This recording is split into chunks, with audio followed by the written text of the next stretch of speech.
কাজী নজরুল ইসলাম খুব সুন্দর করে বলেছেন, মসজিদেরই পাশে আমায় কবর দিও ভাই, ঠিক কিনা?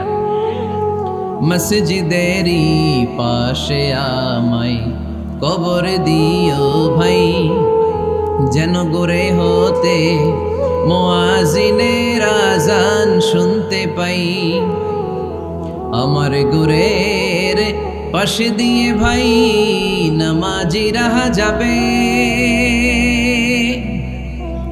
পবিত্র সেই পায়ের ধ্বনি এ বান্দা শুনতে পাবে। গোরা যাব হতে গুনাহগার পাইবে রেহাই, মসজিদেরই পাশে আমায় কবর দিও ভাই। কত মানুষ নামাজি ভাই মসজিদাঙ্গিহীনাতে,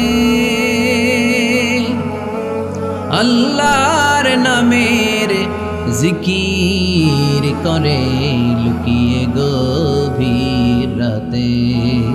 আমি তাদের সাথে ওই আল্লাহর নাম জপতে চাই, আল্লাহর নাম জপতে চাই। পড়েন সবাই, মসজিদেরই পাশে আমায় কবর দিও ভাই, যেন গড়ে হতেও মুয়াজ্জিনের আযান শুনতে পাই। চিল্লায় পড়তে হবে আমিন।